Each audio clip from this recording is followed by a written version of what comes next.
Welcome to Echo Forge, dark fantasy and sci-fi stories from the edges of forgotten worlds. If you enjoy this kind of storytelling, hit like, subscribe, and tap the bell so you don't miss the next vision. Now, let's step through the gate. Firebreak. Kurt Deakin. Firebreak. The station still wore its wounds. Lira walked her morning route past patched bulkheads and sealed seams, the scars of the raider attack etched into K-17's metal skin.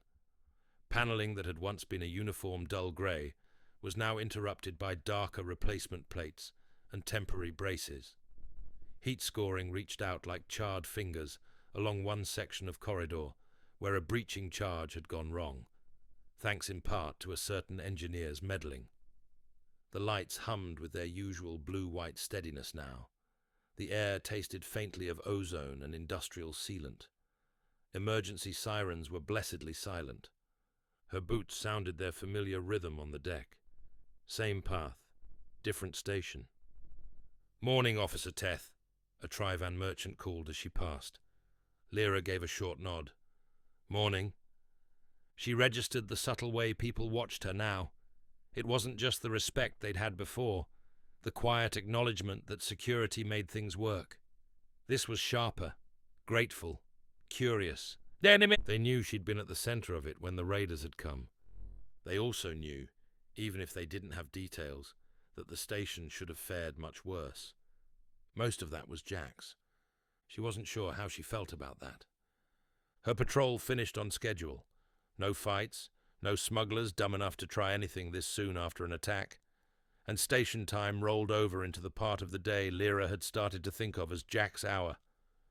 The gym doors slid open. He was there, of course. He was upside down.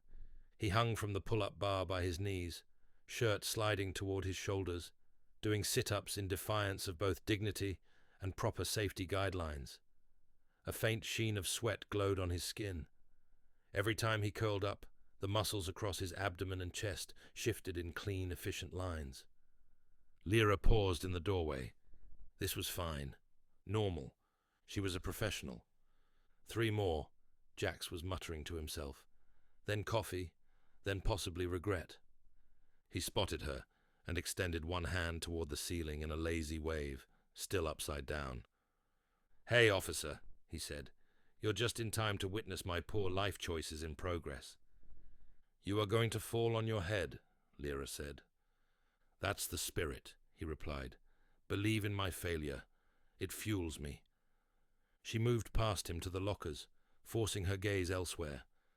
The mirror on the far wall caught her reflection. Short, lithe frame, bluish-violet skin, dark hair braided close to her skull for practicality. Her eyes, deep indigo, looked a little more tired than usual. Jax dropped from the bar with a thud that rattled the floor. "Oof," he said. 10 out of 10. Do not recommend dismounting like that in heavier gravity." "You chose the gravity," Lira said. "You filed the request to keep it at human standard." He grinned. "And you love it. Builds character. It builds joint damage." Tomato, tomato. She tied her laces with quick, precise motions. "How's the noble art of station babysitting?"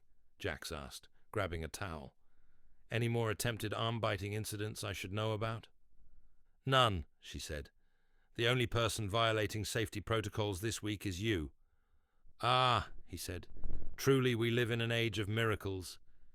He hopped onto the treadmill next to where she'd just stepped on. She increased the speed, letting her body fall into a rhythm that turned her thoughts into background noise.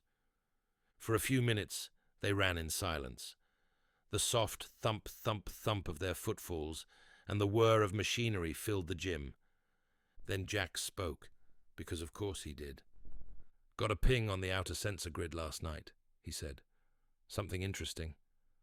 Lira's focus sharpened. "Hostile?" "Not yet," he said. "But it's weird, and I am a connoisseur of weird." "Explain."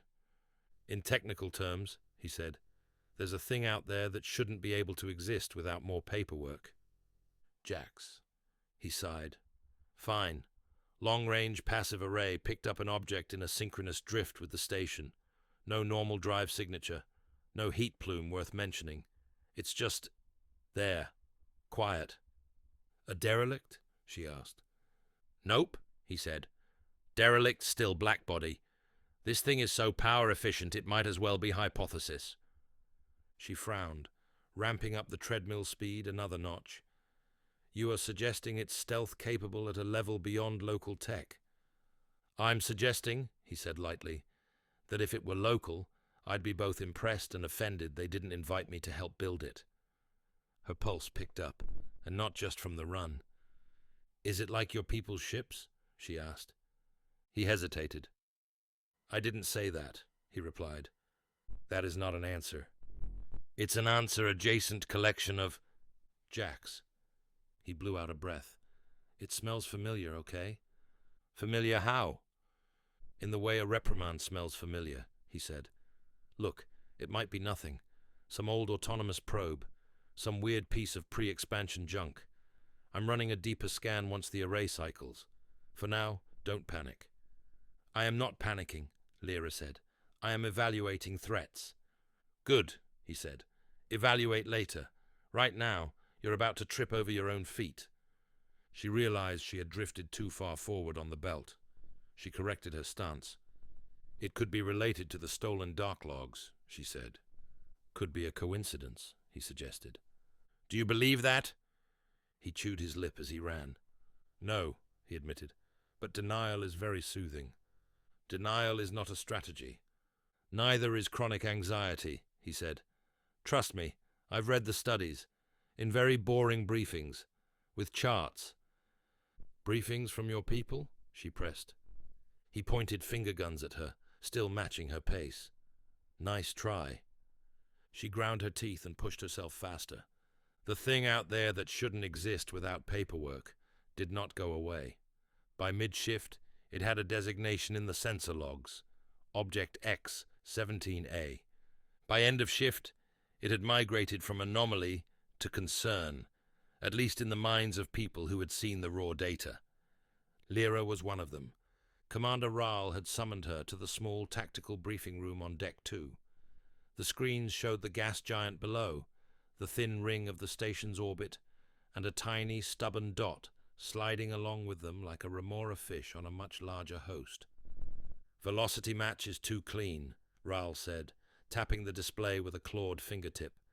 The insectoid's mandibles clicked with irritation. No burn traces, no launch vector. Mass readings? Lira asked. Minimal, Rahl said. Too small for an inhabited vessel. Too sophisticated for the idiotic raiders we repelled last week.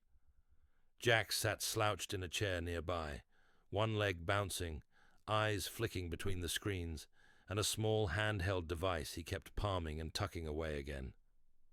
And your assessment? Rahl added, turning to him. Jax's grin was tight.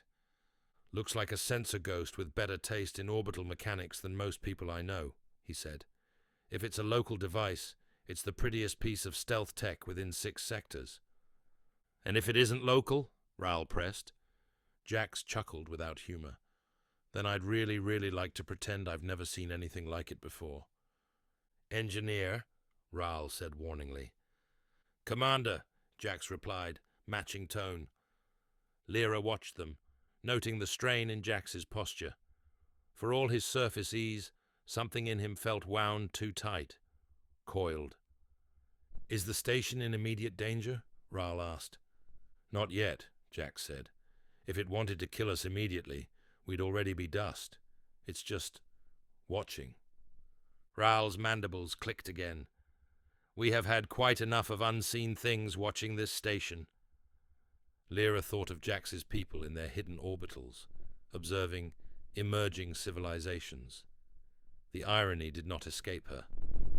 What do you recommend? She asked, focusing on him. Best case, Jax said. It's a high-end drone someone lost track of. We ping it, it pings back a registry. We call the owner and complain about their trash in our orbit. And worst case? Lira pushed. He hesitated, then gave her a look that was too serious for his normal repertoire. Worst case, he said. It's a firebreak. Ral's head tilted. I am unfamiliar with that term. Because you're sane, Jax muttered. Jax, Lira said. Explain, plain language. He scrubbed a hand over his face. Okay, he said. Hypothetically, which is a very important word in this sentence, if you were part of a civilization that liked to watch everybody else but not get involved, you might occasionally have to tidy up. Tidy up, Rial repeated slowly.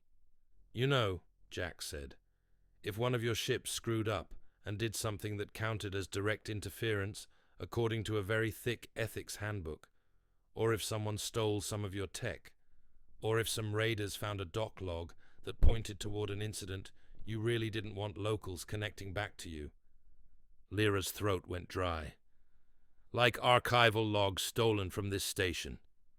Hypothetically, Jax said, in that situation, certain paranoid idiots with access to very large budgets might deploy small, discrete devices to ensure that any contamination gets cleaned, quietly, in a way that can be written off as a tragic accident.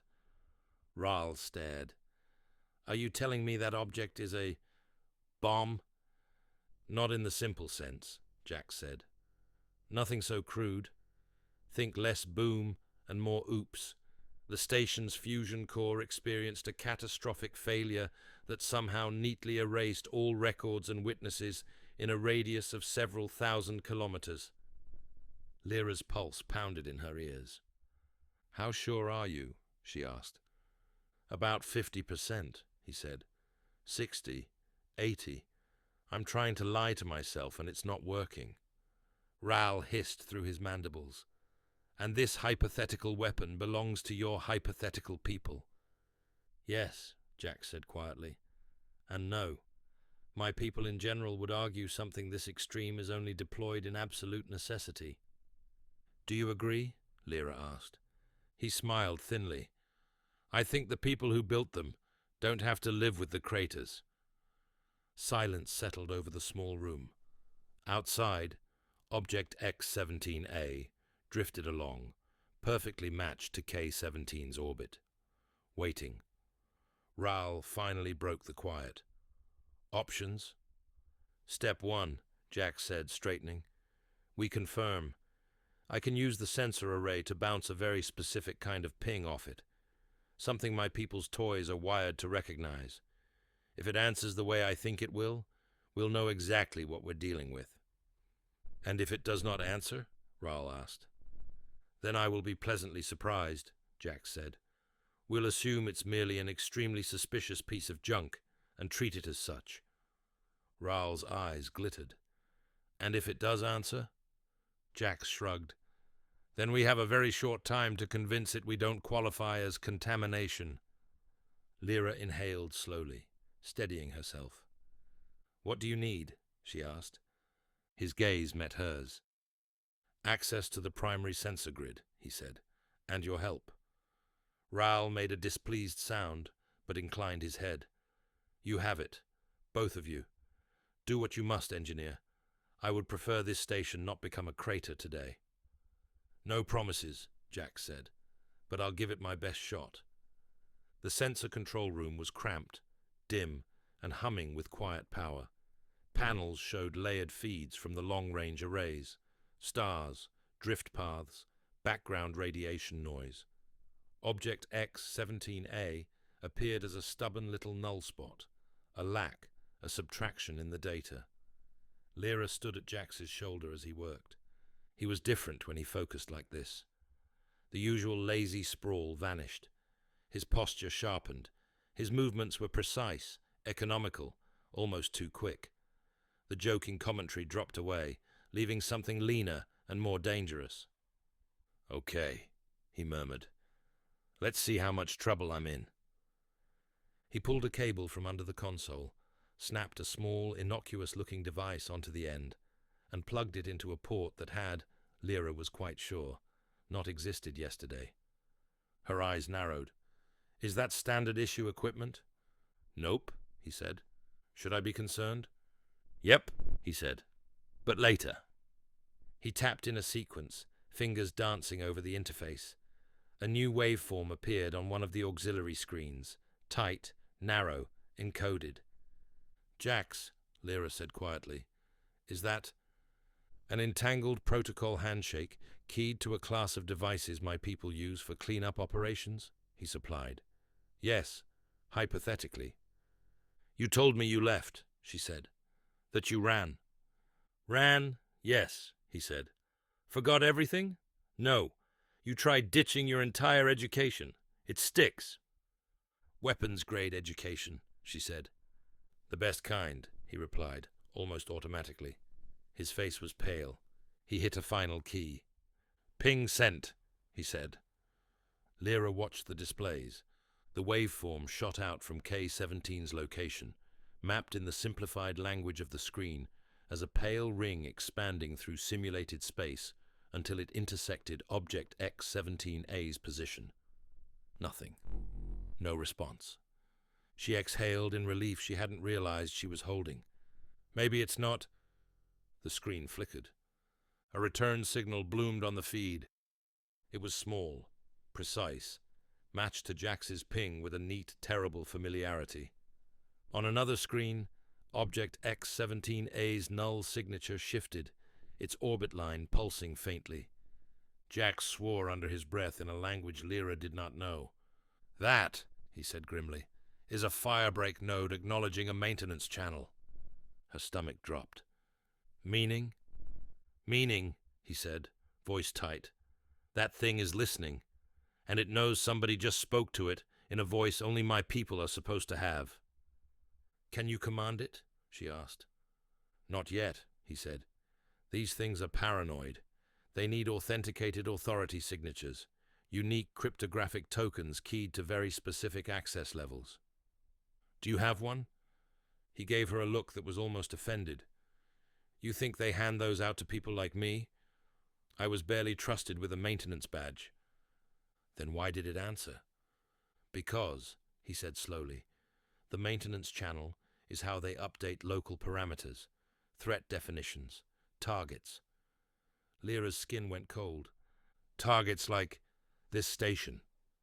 "Yeah," he said, "exactly like this station." She swallowed. "When will it act?" "Depends on its orders," he said. "But now that it knows something down here can talk to it, that might accelerate things." "Can it see us?" she asked.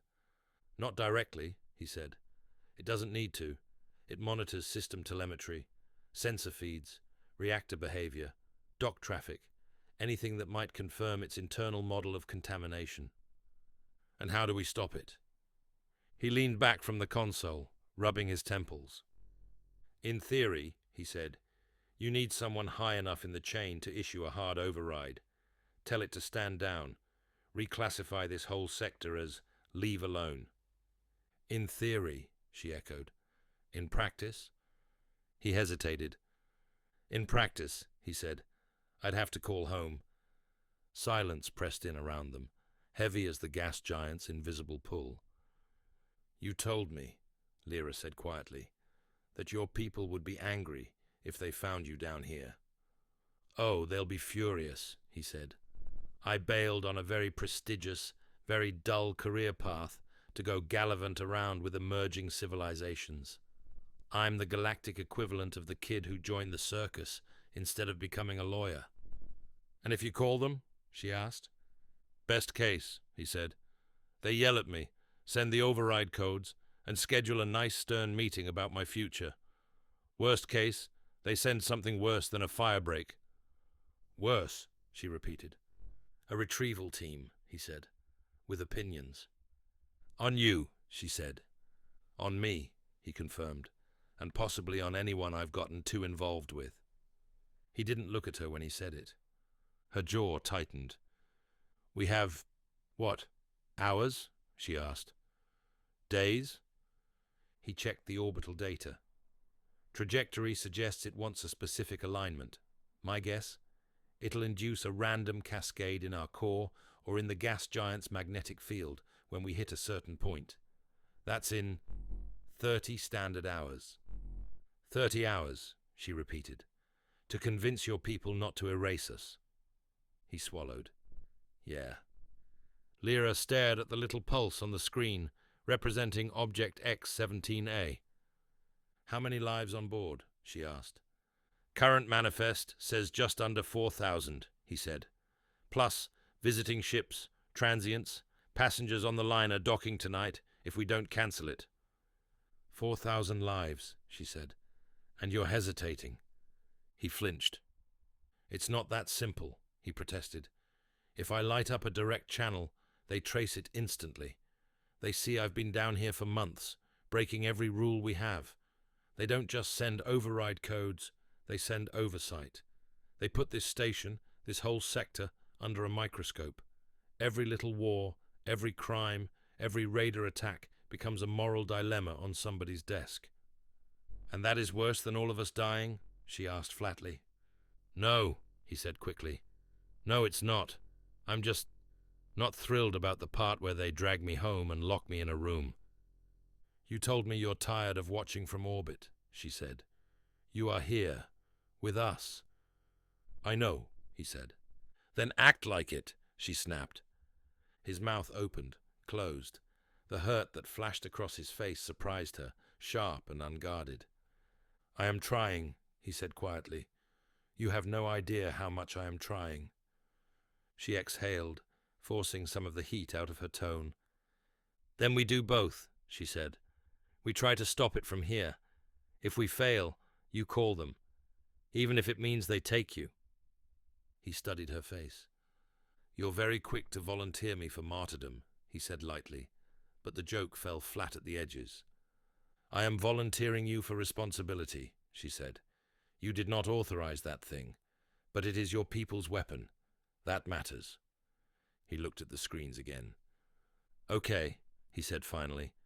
First, we see if we can jailbreak this thing without waking the entire pantheon upstairs. If I can get close enough and talk to it directly, there's a chance. Get close? She repeated.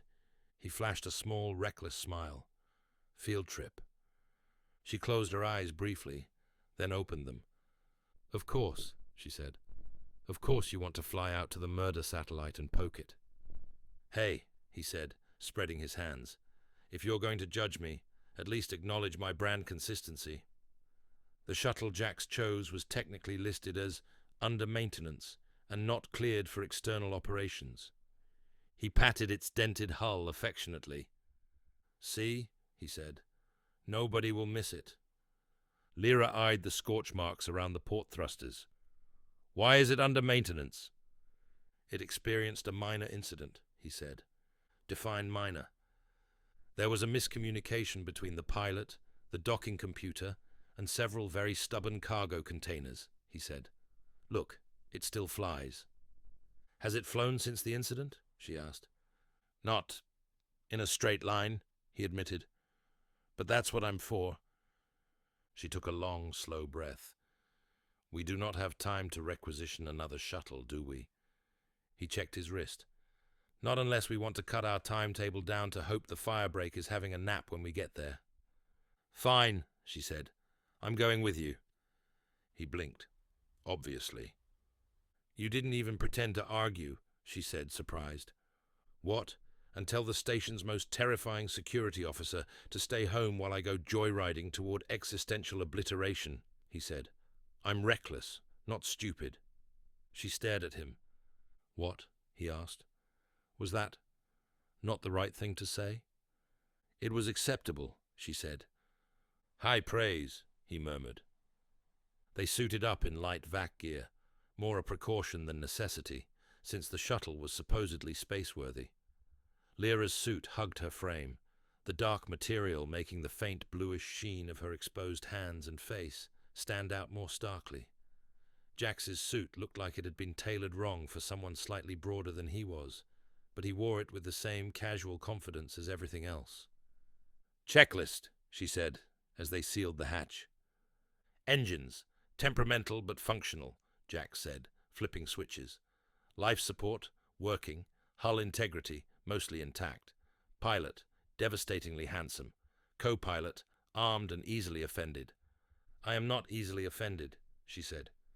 You're offended right now, he pointed out, at your lack of seriousness. See, he said, easily offended. The shuttle detached from K-17 with a shudder. Lira watched the station recede through the cockpit window, a ring of metal against the swirling backdrop of the gas giant's storms, dotted with points of light. Object X-17A was invisible to the naked eye, a ghost in their orbit. On the navigation display, it showed as a fixed point ahead, slightly above their plane. Burning in 3, 2, 1, Jax said. The engines kicked. The shuttle lurched forward.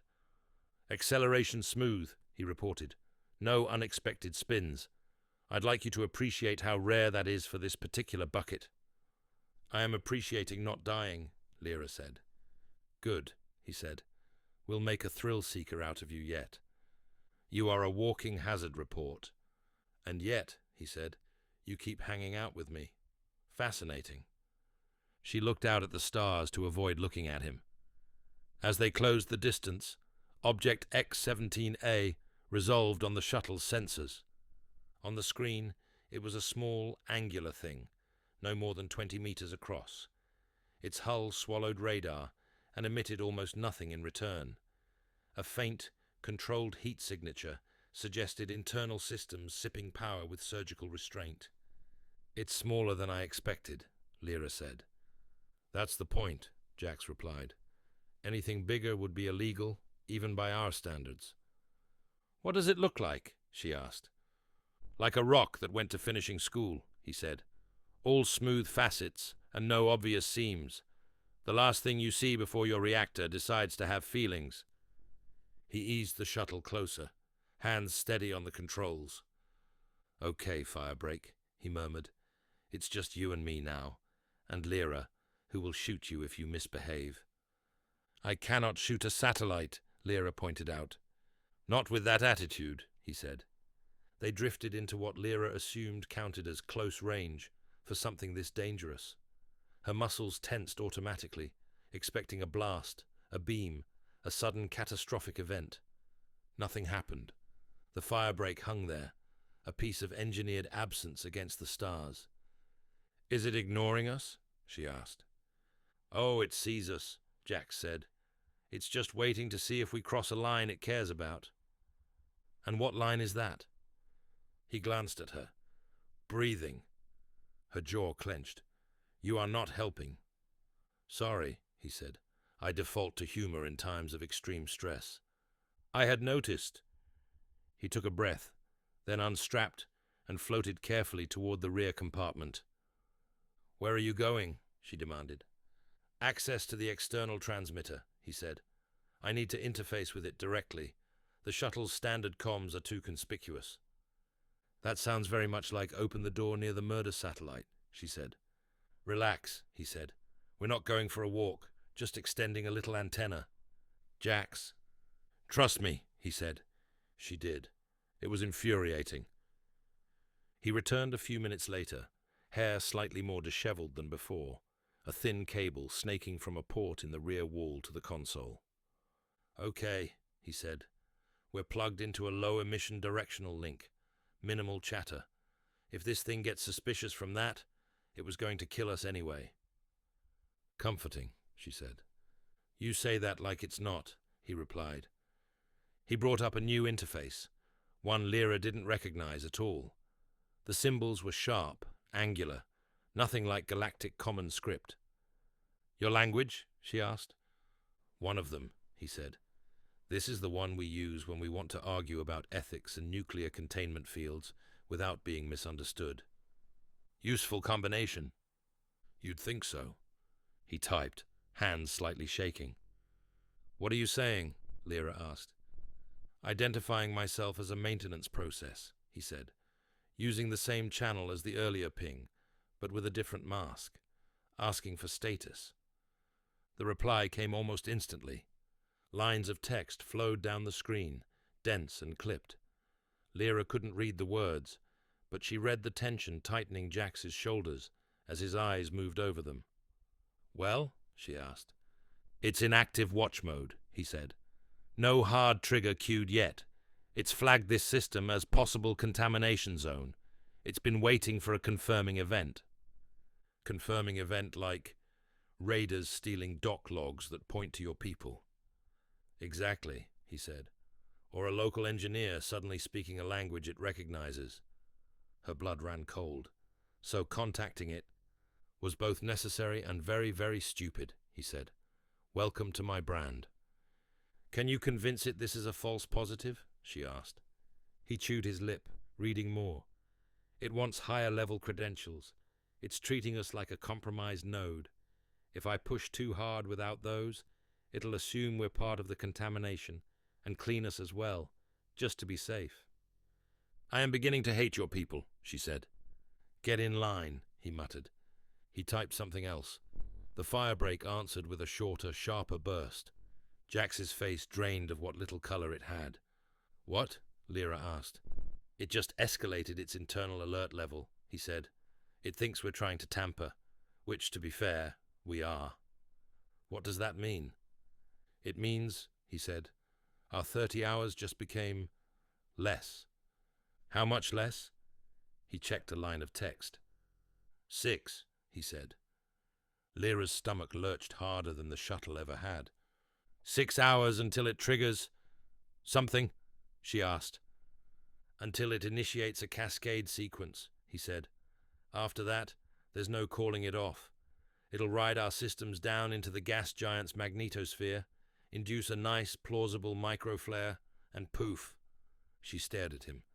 Call them, she said. Now. He closed his eyes briefly. I was hoping we could at least have lunch first, he said. Jax. I know, he said. I know. He reached under his collar and fumbled with something on a chain. Lira hadn't noticed it before. He usually left his throat bare. No jewelry, no tags. Now he pulled out a small, dull piece of metal, or what looked like metal. It was smooth, matte, unadorned. What is that? She asked. Technically, he said, a crime. Jax. It's an unauthorized entanglement tag, he said. Personal emergency channel. I wasn't supposed to keep it when I left. I did anyway. Why? Because, he said. Part of me knew I might do something this stupid eventually. He turned it over between his fingers. No light caught on it. No marking showed. What happens when you activate it? She asked. Best case, he said. I get a very stern talking to and some override codes. Worst case, they cut the connection and pretend they never heard me, because acknowledging I exist down here is more trouble than letting a few thousand locals die. Would they? She asked. He swallowed. I want to say no. But you do not know, she said. No, he admitted. I don't. He looked at her. This is your last chance to bail, he said. You can take the shuttle back now. I'll call from here. If this goes badly, maybe you make it in time to get people into escape pods, or at least write a very angry letter as a ghost. She stared at him, incredulous. You think I would leave? She asked. I think you should, he said. You would stay, she pointed out. Yeah, he said. Someone has to push the button. And you imagine I would let you do that alone, she said. He opened his mouth, closed it, shook his head. You're very stubborn, he said. Yes, she said. Now call them.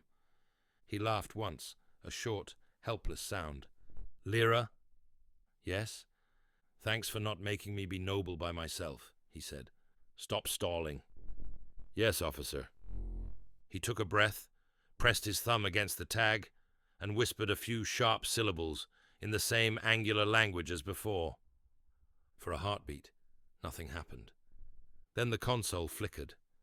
A new window opened, not with text, but with a simple pulsing symbol, a circle split by a vertical line. A voice followed. It was crisp, androgynous, perfectly enunciated in Jax's language. Lira couldn't understand the words, but the tone was unmistakable. Irritation layered over relief, sharpened by disbelief. Jax responded in the same tongue, too quickly for her to track. They spoke for maybe 30 seconds. The other voice rose once, incredulous. Jax's responses stayed calm, bordering on flippant, like he couldn't help himself even now. Then the voice switched languages. To the unknown party present, it said in flawless galactic common, "Please be advised that this channel is highly restricted. You are not authorized to—" "Hi," Jax cut in. "Please don't threaten my friend. She stunned a guy trying to bite her last week. You'll lose." Lira blinked. "Engineer Jax 217K, the voice said sharply, back in their own language for a few biting phrases, before switching again. "You have violated 17 separate non-interference protocols and at least 5 internal statutes simply by placing this call." "Put them on my tab," he said. "You joke," the voice said, "while a Level 4 Firebreak is preparing to sterilize an emerging trade hub of 4,000 sentients." "That's why I called," Jax said. "Bad news, we triggered it. Good news, you can stop it. Right now, with a short string of codes and a minor reassessment of how much you like collateral damage." "Collateral damage is precisely what the Firebreak network was designed to minimize," the voice snapped. "Without it, contamination spreads. Ideas, technologies, patterns of behavior." "Save the briefing," Jax said. "I slept through it the first time. I'll sleep through it again. Listen to me. This station is not a contamination site. Yes, there was interference. 6 years ago. One of ours made a mess. But these people?" He gestured vaguely toward where K-17 hung beyond the shuttle hull. "They're not frothing at the mouth with stolen tech. They're normal, messy, brave, annoying. They deserve not to die because someone upstairs got jumpy about raider activity." "You have been among them for how long?" the voice asked, cold. "Long enough," he said. "That is the contamination we fear," it said. "You have lost objectivity." "Objectivity is overrated," he said softly. Lira watched his face as he spoke. He was scared. She could see it in the tightness around his eyes, the way his thumb kept rubbing the edge of the tag until the skin reddened. But he kept his voice steady, his words sharp. "What do you want us to do?" the voice asked finally. "Send me an authority token for this Firebreak," Jax said. "Temporary override, maintenance reclassification. I'll feed it in, park the node in a nice quiet graveyard orbit, and you can assign someone more boring than me to come pick it up later." "And you?" it asked. He hesitated. "I'll submit to debrief," he said. "You can yell at me about my life choices in person." Lira's chest clenched. "Jax," she began. He lifted a hand slightly, wordless request. The voice on the line was silent for a long moment. "You are not in a position to negotiate," it said at last. "The existence of this station and of the sentience aboard does not hinge on your personal comfort." "No," he said, "but its destruction hinges on your political risk tolerance. You pull the trigger on a Firebreak in a system that's already talking to half the civilized galaxy. People will notice. Questions will be asked. Some of them by species you actually care what the answer sounds like. Whereas if you show mercy now and quietly extract your wayward engineer later, you get to keep your precious objectivity narrative intact. Which option sounds better to you?" Lira couldn't help it. She stared at him. He was good at this, manipulating his own people with the same sharp, sideways logic he used on her, only now with stakes measured in thousands of lives. The voice sighed. "You always were difficult," it said. "You trained me," he replied. "Authority token is being generated," it said briskly. "We are logging this call. Your presence in that system is now known to Oversight. You will remain at your current coordinates until retrieval." "Yeah," he said. "About that." "Do not attempt to evade us," it snapped. "You are already in enough violation for 3 careers." He chuckled weakly. "What, you don't want to chase me? Could be fun." "No more games, Jax 217K, it said. "You made your choice. Stay where you are." The symbol on the console pulsed, then shifted. A string of characters appeared, dense, complex. "Token transmitted," the voice said. Use it to suspend Firebreak operation. After that, we will deal with you. The line cut. The symbol winked out. The shuttle was suddenly very quiet. Lira swallowed. How much trouble are you in? She asked softly. Oh, he said faintly. So much. Can you still stop it? She pressed. He nodded, already copying the token string into the Firebreak interface. Yeah, he said, as long as they don't decide to yank the rug out from under me mid-command. Can they? She asked. Probably, he said, but let's not invite that reality. He typed, inserted the token, and transmitted the command. For a heartbeat, nothing happened. Then the Firebreak responded with a burst of text that scrolled too fast for Lira to follow. Jax's eyes flicked over it, shoulders slumping as some invisible tension released. It worked? She asked. Yeah, he breathed. Yeah, it's standing down, switching to passive archive mode.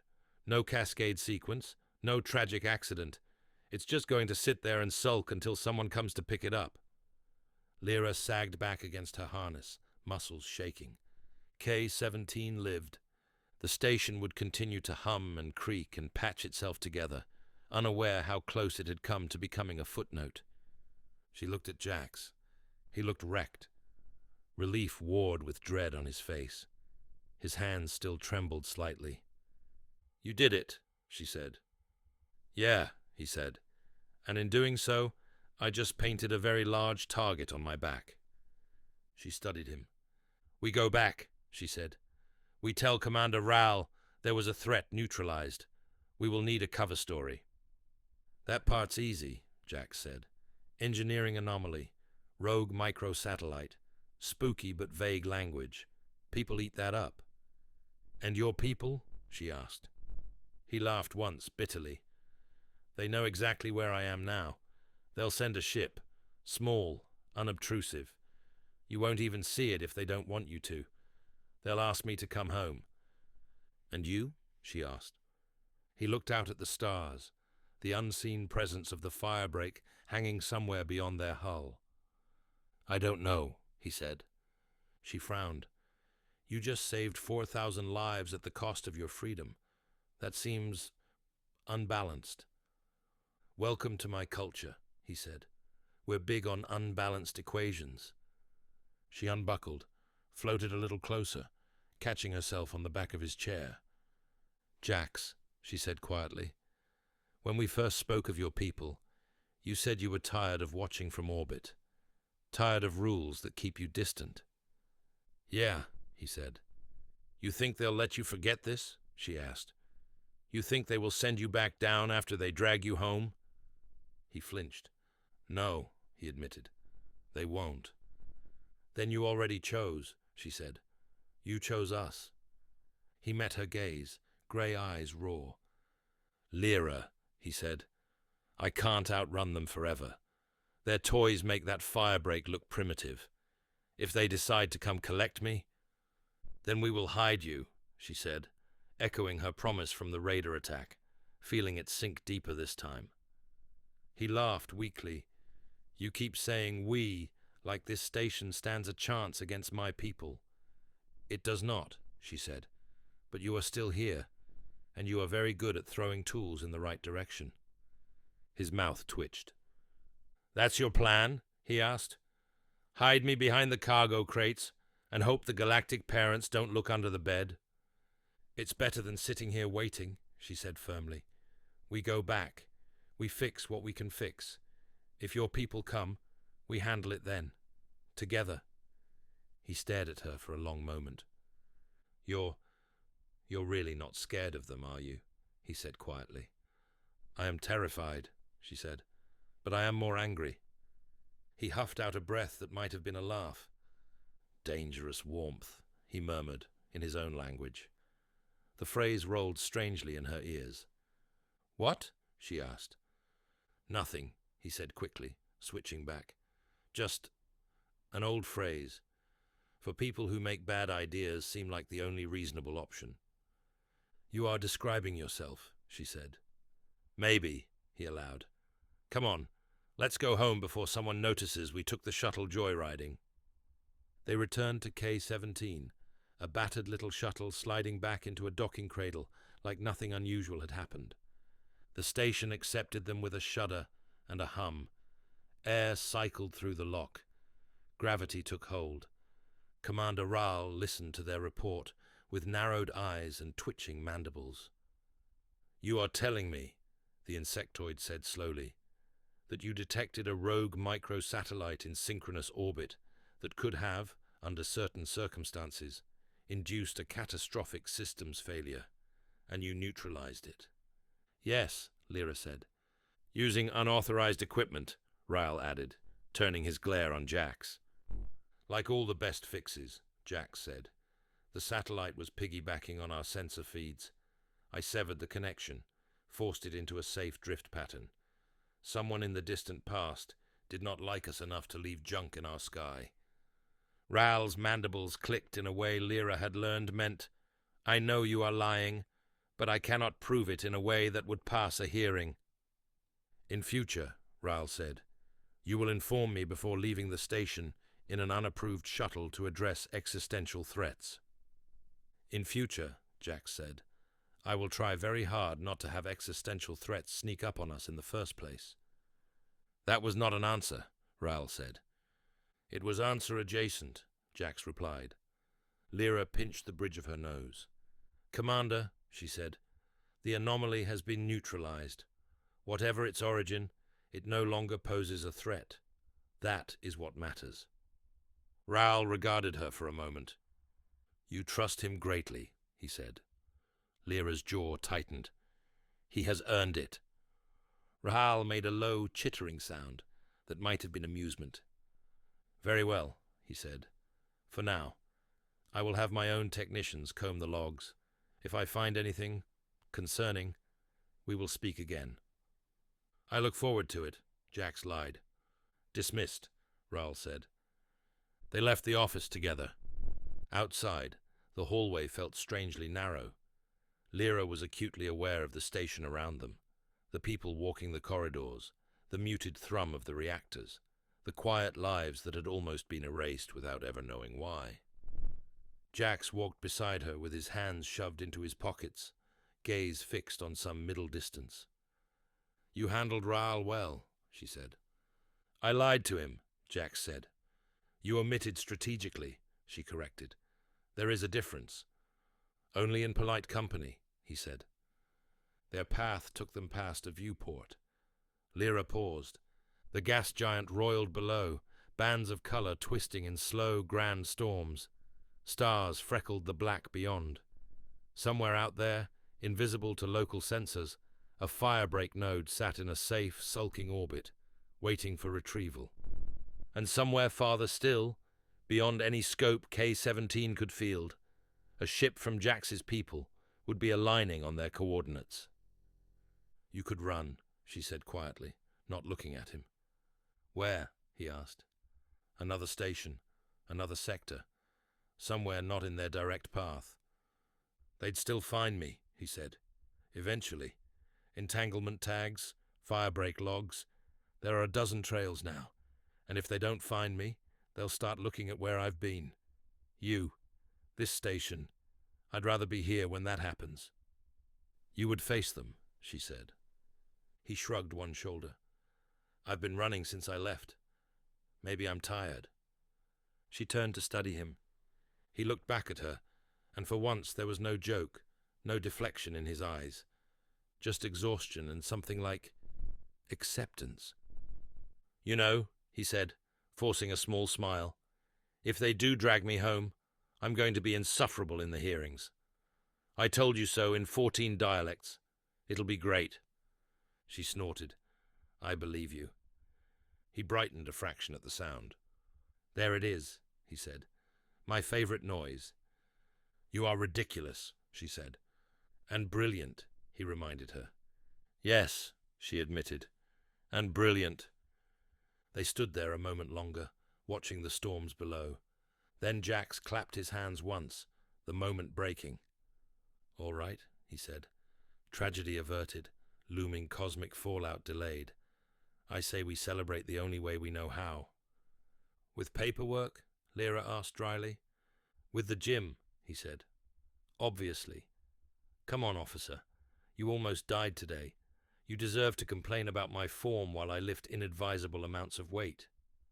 She shook her head. You are incorrigible, she said. And yet, he said, you keep showing up. She did.